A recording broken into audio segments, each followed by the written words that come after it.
Hi, everyone, and welcome to First Things First. I'm Jenna Wolfe. That's the Hall of Famer Cris Carter. That is Nick Wright, and we have made it to Friday, guys. Good morning, you guys. Looking Good forward to see to you. it. Big sports weekend coming up, so big show today. Yes. Good games last night. Fun night last night, absolutely. Yeah, basketball, NFL. I'm finally, and I didn't do this before because I couldn't set it up, I'm finally now getting both of your tweets as they come in, which I didn't before. You couldn't set it up? I didn't set it up, and so now that I am, I feel like what we have here, I also connected. have when I'm at home. It's so good. Follow Jenna on Twitter, at Jenna Wolfe, at Cris Carter 80, at Get Nick Right. Okay, then you guys get to know what I'm doing at home, what's better. Let's start with some football. Night-night. Before 6 p.m. The Dallas Cowboys are totally back. All right, not quite, but they did get a win last night over Washington, 38-14. Dak Prescott coming off a terrible 3-game stretch.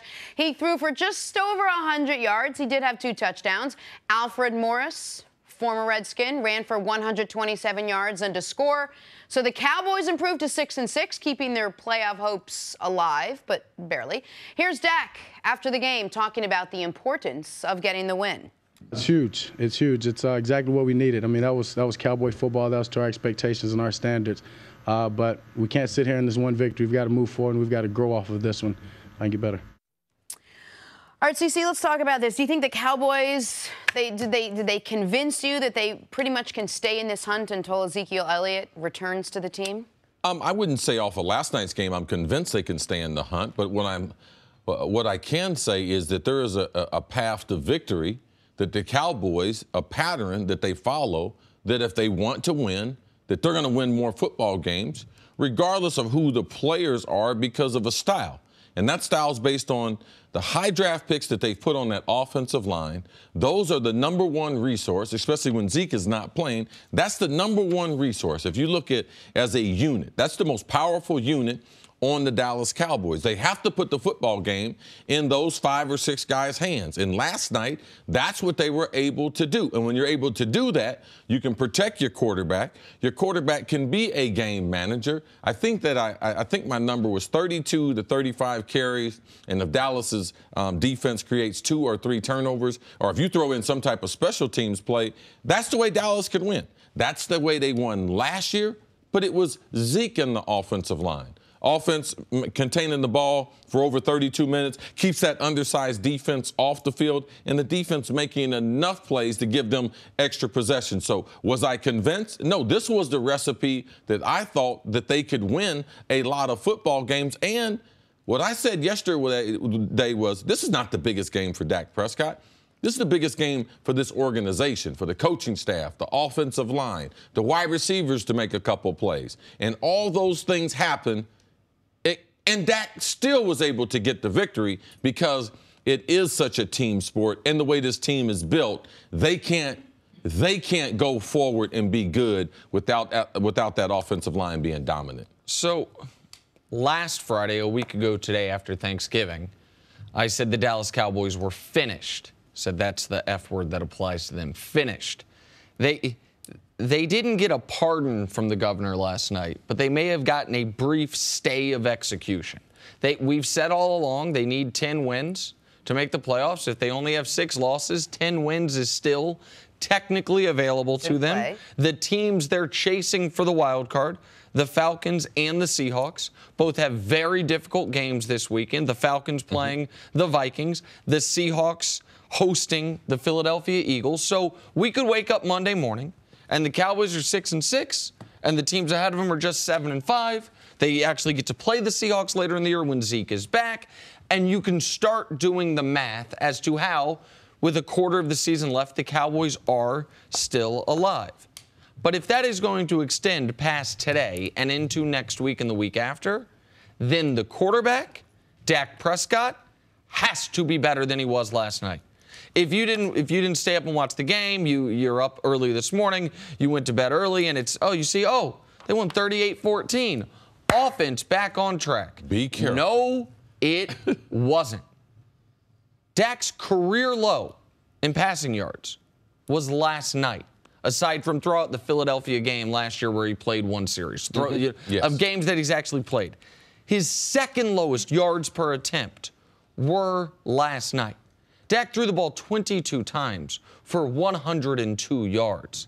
That is wildly inefficient quarterbacking. And he was missing guys high again. He was missing guys low again. And you say, oh, he hurt his hand. Before he hurt his hand, with 3 minutes left in the first half, Dak had 28 yards passing. Okay? So there is real concern about what Dak looks like without Zeke, and that continued last night. The story of the game to me was, in NFL history, you win the turnover battle by 4, you win 95% of the time. Yes. You add to that a special teams touchdown, and you win nearly 100% of the time.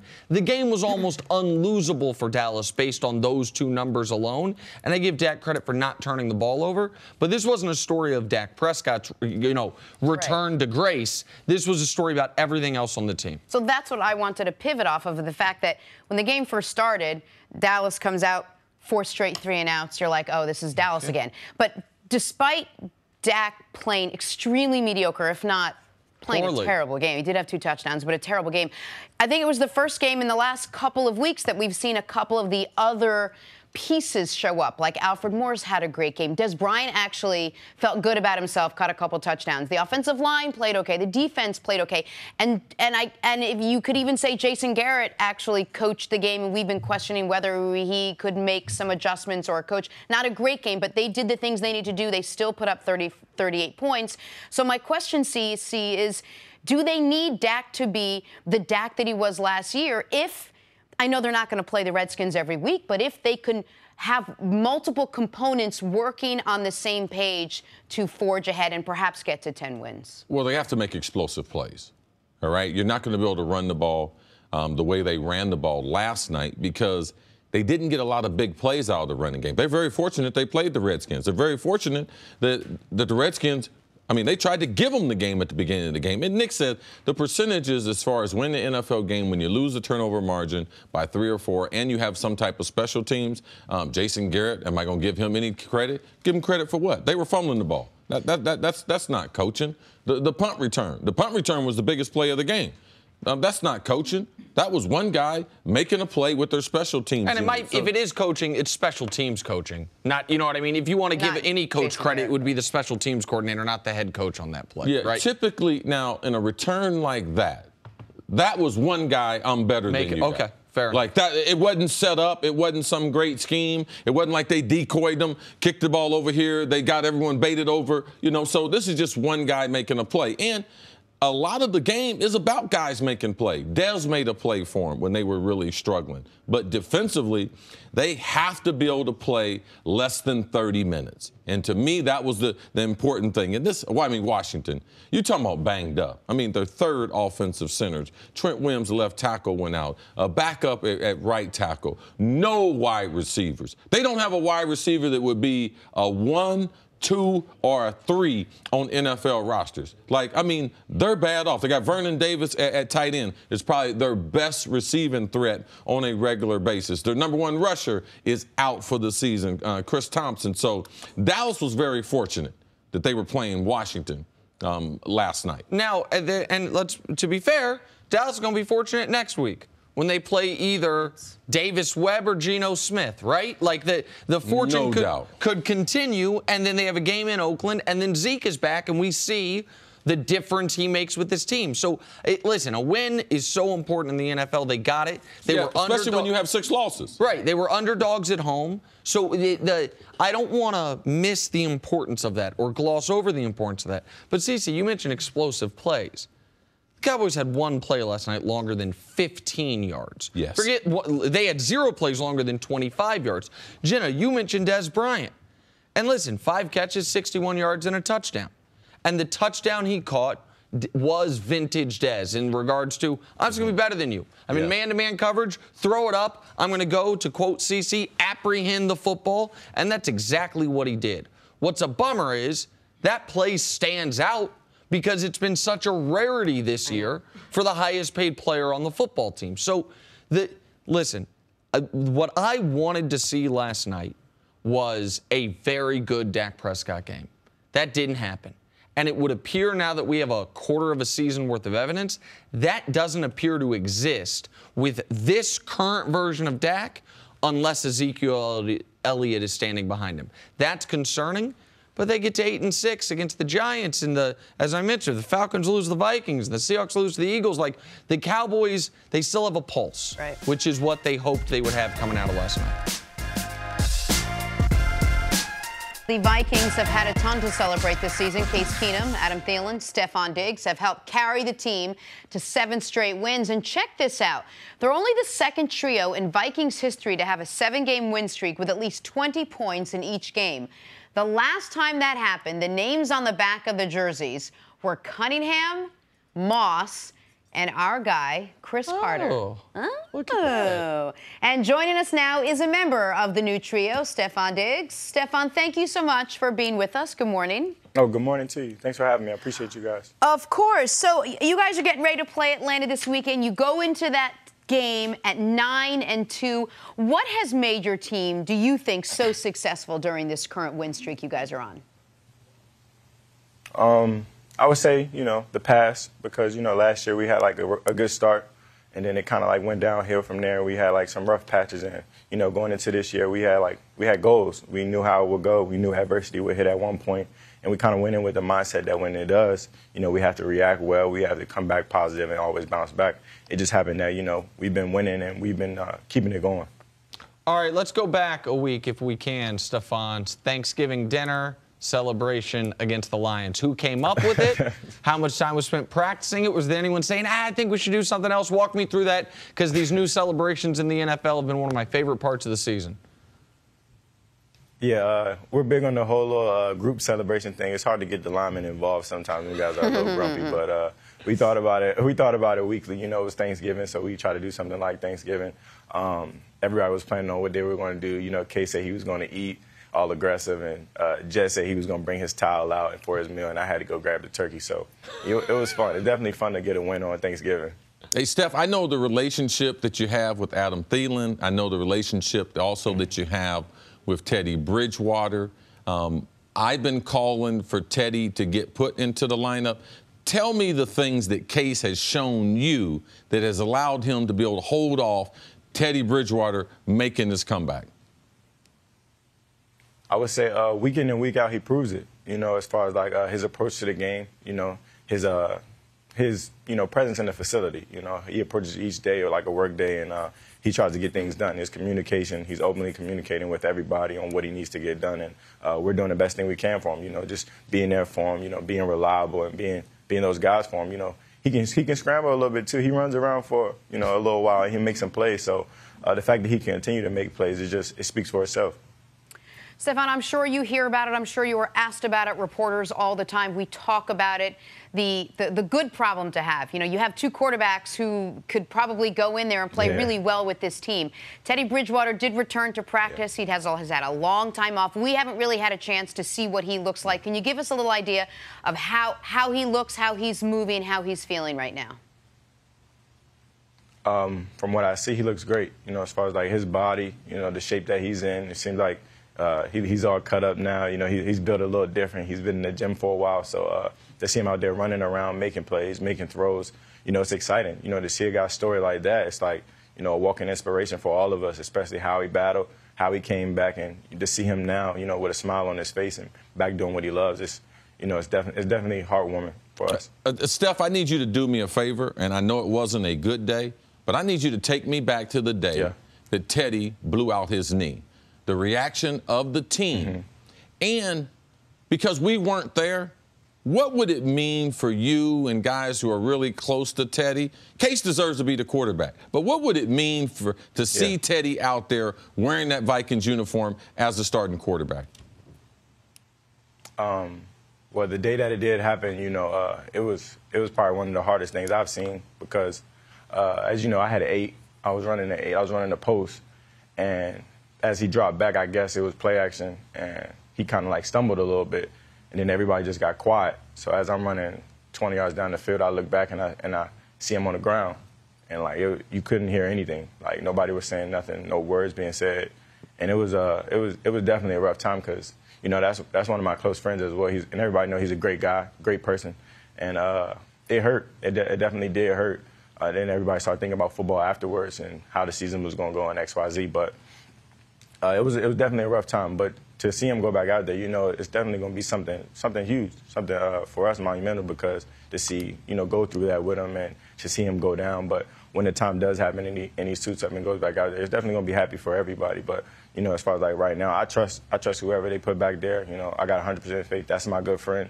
When he is back out there, you know, I'll be rooting for him like I am now. Stefon, you burst onto the scene somewhat in your second year. I think your second year in the NFL, you had more yards receiving than any year you had in college. And people were like, wow, Vikings have a legitimate #1 receiver that at least I didn't see coming. This year, Adam Thielen has burst onto the scene in similar fashion, a guy that nobody saw coming. What has been most impressive to you about Adam Thielen?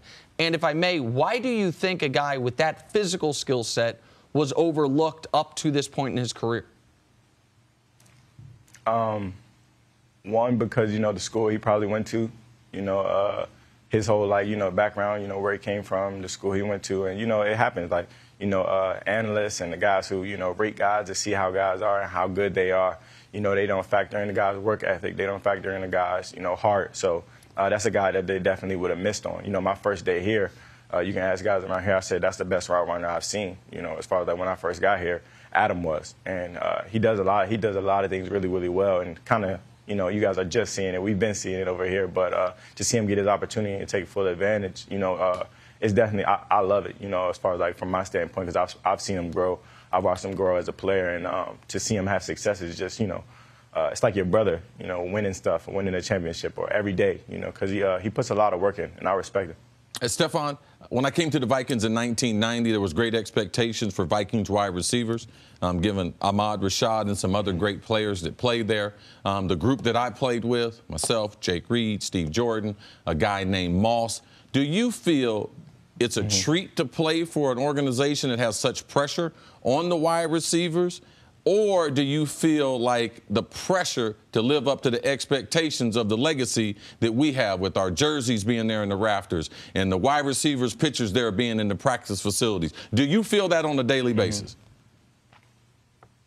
I would say no, but for us, you know, it's a standard, you know. You respect your history and you respect the guys that came before you that done it at a high level. And, you know, for us, we try not to think about it. We try to get our job done to the best way we can. But, you know, to have guys like you, Randy Moss, and the guys who also played before us, you know, it's something to say, all right, well, it's been some great guys that come through here. And to be one of them, you got to work really, really hard. And I feel like that's what, you know, we're trying to get to, you know, as far as like me and Adam, we work on a daily basis like all the rest of the receivers just to get to that point where, you know, we can not only have success but have something to look back on that we can hang our hat on. It's a really good answer, Stefon. So it's safe to say you guys have one of the most complete, balanced teams in the league right now. You're 9-2. You've won your last 7. Yeah. You've only lost 2 games all season. Take me a few games ahead a little bit. How can you continue to improve as a team? I would say each week, each day, you know, you get better. Every week is a test. You know, we don't sleep on any team. We prepare each week the same week, and we try to go in with the mindset that we need to win. Not only just the game, but every individual battle. We need to clean up all mistakes from last week and go in with a new mindset that, you know, the less mistakes that we can make, the more success we will have, you know, as far as like on each play. Because a lot of guys, you know, we give them the maximum effort, but, you know, it's the little things that'll separate you down the stretch, and we're trying to right all wrongs. Stefon, I think we all know no team's ever played in the Super Bowl in their home stadium. Obviously, the Super Bowl this year is in your home stadium. Tell me one thing that you guys absolutely have to do to be playing in that football game. We got to beat Atlanta. I would say more important, because we kind of got to take it week by week. You know, everybody brings it up, everybody says something about it, but you know, our coaching staff and the guys that we have, that's the furthest thing from our mind right now. You know, because it's so far away. We got a long stretch as far as like until we get there, and right now we need to beat Atlanta. And I got practice in a little while, so that's going to be my main focus for today. Stefon, last question. It's nice to see that the team is focused week to week. I've lived in Minneapolis. I know we have the Twins. I know we have the Timberwolves. But there's no fan base like the Vikings in the tri-state area. What would it mean, though, to be able to give the Vikings their first Lombardi trophy in the history of the franchise? You know, it's a dream, you know, as far as like for guys like me and the guys who play the game, who really love the game, to bring a Super Bowl home. Yes, that's what you want to do. And you hear about it, you see it, you see guys have success, you see the parades, you see all of that. So as far as like being a young player, it's nothing better that I would want more for, you know, not only this organization, but this fan base and the role that they play in, you know, just supporting us through the good and the bad. And to, you know, bring that gift home, it would definitely be special. But, you know, we got to wait it out a little while. Stefon, thank you so much for joining us this morning. Hey, Steph, I'm in that parade with you, man. Thank you. We got the fur people down there. They're going to give us furs. We're going to have beads on our neck. We're going to be throwing them out. It's going to be lit, bro. It's going to be lit. The First Avenue, that's where the parade going to be. Good luck in Atlanta this weekend. Appreciate y'all. Good morning. For the first time in 301 days, Tiger Woods returned to competition. He was back out on the course yesterday for round 1 of the Hero World Challenge. He shot a respectable 3 under, currently tied for 8th, 3 strokes back of the leader. CC, what do you think? Tiger Woods back? I enjoyed it. I'm a huge golf fan. I watched every shot yesterday, so it was nice to see not only him being out there, but not struggling around. He wasn't spraying the ball off the tee. In this couple previous comebacks, he had a hard time hitting his driver. Yesterday, he can control his driver. I think he made 5 birdies and maybe 2 bogeys yesterday. So in the wind, in the Bahamas, on this golf course, it's not a course someone's going to shoot 8, 9, 10 under par, so that was a solid number. It's an abbreviated field, so him being in 8th place, there's only 18 players there. I think it's the great entry back into a nice comeback because it's not too crowded. There's not the making the cut this weekend. And what we're hoping for, Jenna, as you know, is for him to be pain-free today, Sunday, after the tournament's finished. When Tiger's around, golf's around for me. So I hope he's back in some capacity because that adds another sport to my calendar. If he's not around, I'll watch the majors, and that's it. Cece, if I want to ask you a question, because if I'm ranking your sports areas of expertise, obviously the NFL is number 1. I think closer than people would think to that is the NBA with your basketball career and your brother's basketball career. But right after that, I would say Tiger Woods and what he looks like when he's rolling might be your 3rd area. You've walked, 15 tournaments with him. You've at least 15 times at the Masters, a couple times at the U.S. Open, a bunch of times at other tournaments around the country. I love golf and tennis. I've been able to watch a lot and participate a lot in that. So those sports, I do have a great deal of appreciation. So here's my question for you. When you saw him, I know you mentioned a 2-iron he hit from 270 on a par 5 yesterday. When you saw him, did it look to you like a fully healthy Tiger Woods? Did it look to you, forget the guy's going to win 14 majors, but did he look like the Tiger you were used to seeing when you walked the Masters with him? Yes, his body. His body's starting to look like the athlete. Ernie Els did an interview and said Tiger starts to look like that football player that they're used to seeing. And also, I know some people in South Florida. I know some people have played golf with him. So he has been playing golf for a period of time and has been able to play without being sore. So his overall body, his back is fused, though. All right, so how long that will hold up, that's just something we don't know. But, man, if we can get another 4 or 5 years out of Tiger, if Tiger can get in contention, I believe we're going to see Tiger win another major. A lot of people hoping and praying for Tiger Woods. Hope you're right. And here to preview all of that college football action is Joel Klatt. What do you call him, Nick? The best-looking man in television, Joel Klatt. He knows it. He's going to giggle, but he knows it. Live from Indy, where he's getting ready for Ohio State and Wisconsin. Joel, how are you? Thanks for being here. I'm sure you apprecited that compliment from Nick. I do. Coming from Nick, I guess that's a big deal. I don't know. He's an Adonis. You both are. All right, let's dive in here, Joel. Let's start with the said Big Ten championship. There's been tons of speculation. We've analyzed this way and that for weeks and weeks. No, it's a little much, but please get to the end of it for us. What do you think the key will be to this game? Well, for me, this game is really about one team that's been incredibly consistent, rock solid, week in and week out, which is Wisconsin. And then the other team that's probably the more talented and has a better top end, but has been wildly inconsistent in Ohio State. Ohio State in the fourth quarter against Penn State was incredible. They've been incredible in some other performances this year, in particular like at Nebraska in a game that Gus and I called. But then they've also thrown out there those games like the second half against Oklahoma, the entire game against Iowa in a 31-point loss. So they've been wildly inconsistent. I will tell you the key for me is which Ohio State shows up. You know, you can talk all you want about run game and turnovers and quarterback play and so on and so forth. But for me, it's about which Ohio State shows up, because if they play their best, you know, they're likely the better team. But anything less than their best, and I would give the advantage to Wisconsin. And to me, that's where really the game lies. Joe, when we talk about quarterback play, you with your quarterback background, J.T. Barrett, seeing him in the Michigan game, struggle through the game, being taken out of the game, had orthoscopic surgery on his knee on Sunday. Give me the level of expectations that you expect from J.T. Barrett, from what you're hearing, and or how much of a rope do you think Urban has before he goes to the redshirt freshman and Dwayne Haskins, an asset that most college coaches don't have? Yeah, and this is one of those, you know, problems, if you will, that's not really a problem. It's actually a huge convenience for Urban Meyer, because right now I think JT is going to play. He's going to probably start in the game. And I will tell you, during the course of his career, and really even past that in Urban Meyer's career, in big games and in big situations, he loves having a running quarterback on the field. If you look back to that Michigan game, they got down 14 points. What'd they do? Immediately went to the quarterback run, and it started getting their offense going a little bit. They came back, they scored. Now, it was actually Haskins who goes into the ball game when they're down 6, and he leads them to 17 unanswered points, and their game plan was very different. And so, Chris, this is where it lies for me.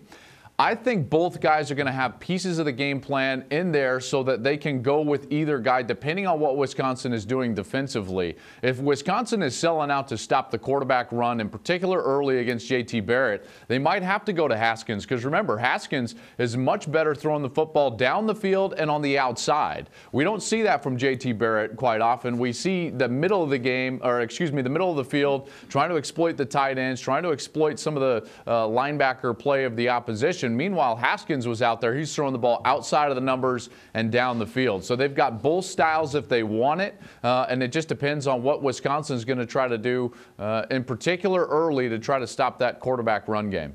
Hey, Joel, speaking of Wisconsin, why does it feel like no one's really talking about them? Words used to describe this team like overlooked and disrespected. How good is this team? Yeah. They're the most consistent team in America. Okay, they might not have the top end that a lot of the other teams do in the top end or top 10, but I will tell you that week in and week out, they play not only incredibly hard, but they're incredibly sound, and they're very good. The problem is that people just think that this is an Iowa from 2 years ago, and they just skated through a schedule undefeated, and they haven't really been tested. Well, the truth of the matter is they played Michigan, and they beat them up the week before Michigan played Ohio State. You know, they've played Iowa the week after Ohio State lost to Iowa, and what did they do? They gave up 66 total yards to Iowa. This is a really good team, the #1 defense in the country right now, with a great defensive coordinator in Jim Leonhard. I will tell you, they don't get a lot of love because nothing is sexy about their team. Their head coach isn't out there with great press conferences. They don't have a quarterback that's up for a national award. They've got a true freshman running back that no one really remembered from his recruiting rankings, because he was only a 3-star kid that came in there and just burst on the scene. That's Jonathan Taylor. So there's nothing really to glom onto if you're a national media source, except for consistency. And quite frankly, that doesn't generate clicks in today's modern world. So they've been passed up, but they better not be passed up much more, because this team is very good, like I said, very sound, and it wouldn't shock me at all if they won on Saturday night. Joel, I saw you earlier this week on Undisputed. You made, I thought, a really interesting point I hadn't heard anyone make about what the committee did to help Alabama that had nothing to do with where they ranked Alabama. For people that maybe didn't see it, can you explain how, in your eyes, the committee has somewhat artificially inflated Alabama's resume with the way they stacked the top 25?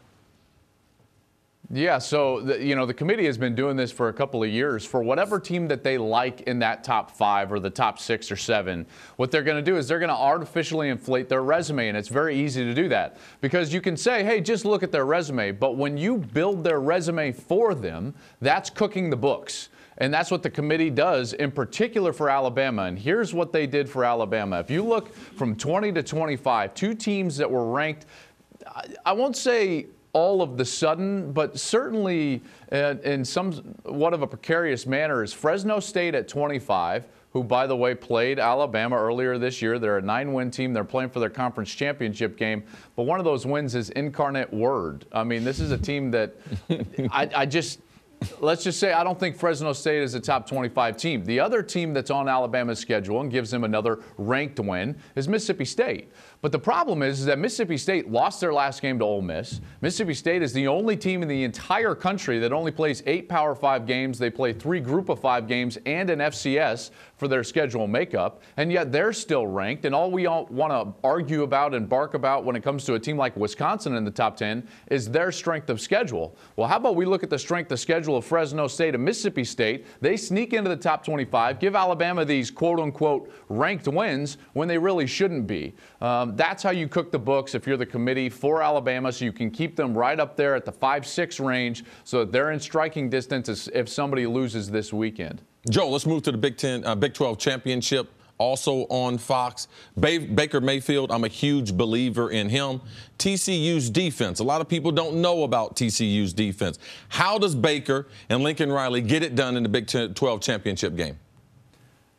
So they played earlier this year, and here's the thing, CC, is that Oklahoma was incredible in the first half. Almost 400 yards and 38 points in the first half on what was then the 6th-ranked defense in the country for TCU. And you're right, Gary Patterson plays great defense. He's got a lot of hybrid-style players. They've got a couple of pass rushers that can get the job done. But I will tell you this, Lincoln Riley and Baker Mayfield pulled the reins way back. They basically put their offense in park in the second half of that first matchup. And I think it was because they were saving some of their matchups. They were saving some of their formations, some of their personnel groups, because they didn't need to unveil those in that game in the second half in order to win.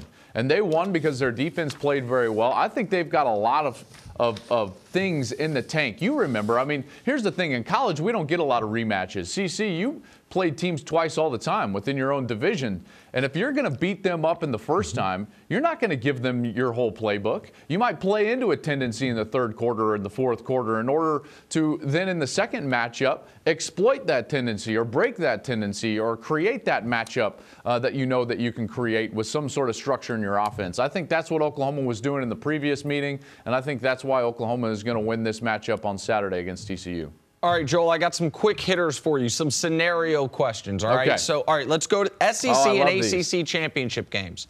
If Georgia or Miami win those games, is there any scenario where those teams are not in the playoff? They're 6 and 7 right now in the rankings.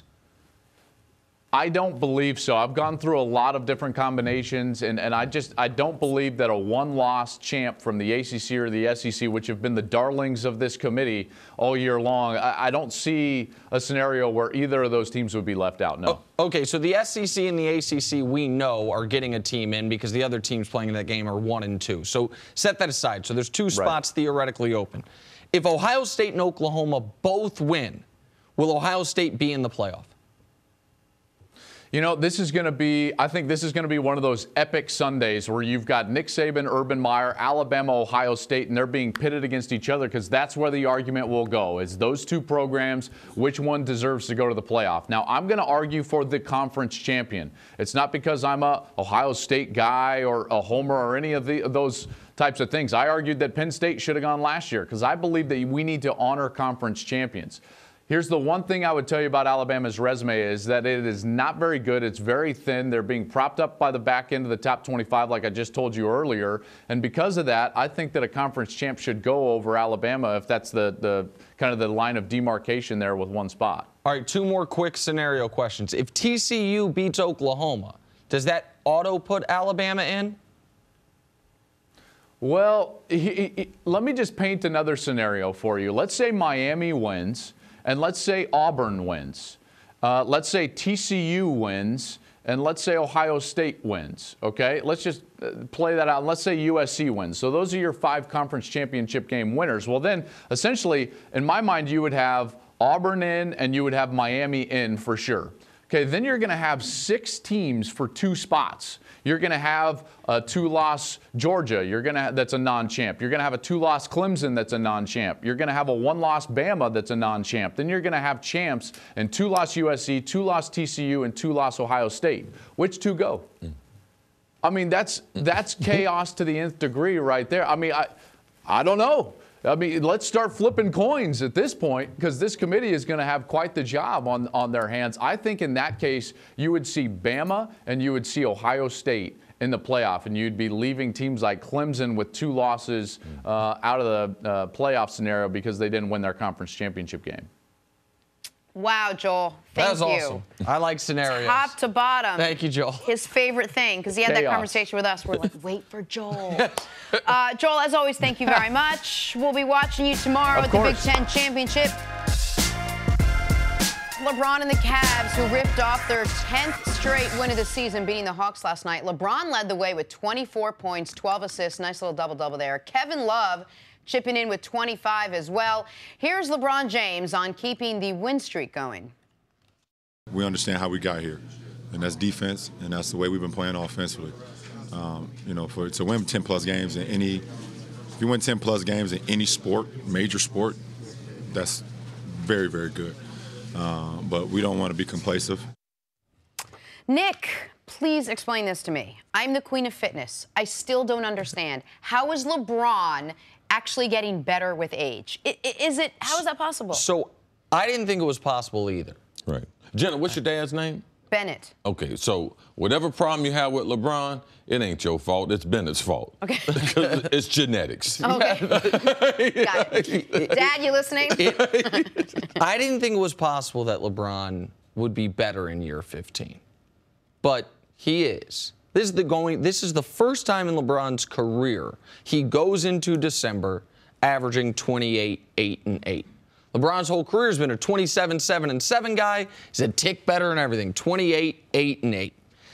And so you asked me this question the other day. It's like, how is it possible that LeBron's better than he's ever been? And my response was because he's the greatest player of all time. But I thought about that.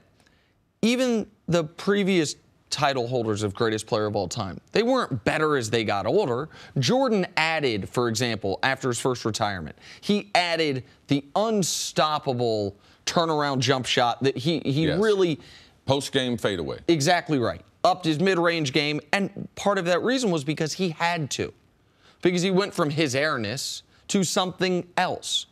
So I thought about that, and then I thought about something Cris told me Tom Brady told him this summer. When you talked to Tom this summer and asked him about retiring, what did he tell you about why he was not going to retire?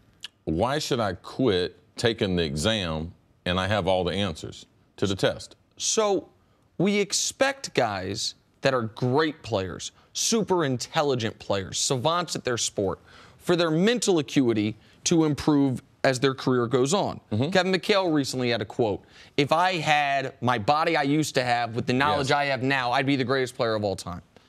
So LeBron is smarter than he's ever been as far as what's going to happen on the court.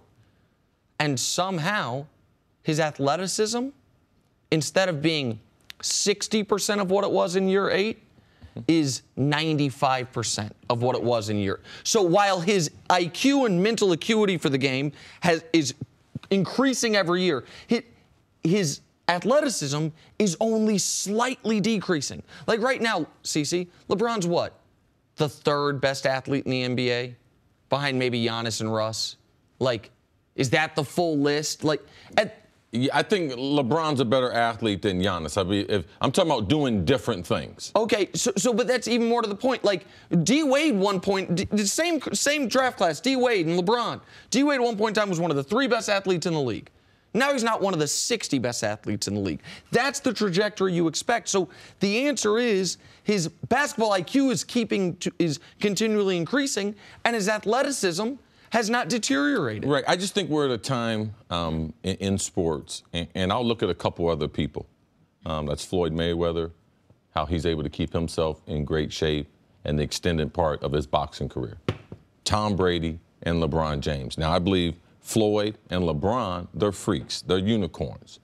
Athletically, they're very, very gifted. But also, they've had the ability to stay in their prime a lot longer than anyone we've seen, and also to not get hurt in their prime. They haven't had any setbacks. So most of their off seasons are built on getting back to where they were. They're not built on recovering. So when you're able to continue to build from your base, I'm not having a surgery. I'm not recovering. So all I'm basically doing is resting and trying to add something new to my arsenal to make me better. And all of these premier athletes, that's what we're seeing. So it's the day that we're in of this athlete. We're also seeing three very, very unique athletes. And LeBron, being one of the greatest athletes that we've seen, their ability to take care of their body, fly on private jets, and spend the amount of money on food and nutrition, those are game changers. And all three of those have done that, and you're seeing the benefits of it. I think when a lot of these guys are young, you know this too, you first get out into the professional leagues, you muscle your way through things because you have the stamina, you have the energy, you have the muscle tone, you have the strength, you have all of it. You're young. You don't need to have such an incredible cerebral approach to the game because you have like the fitness and all of it.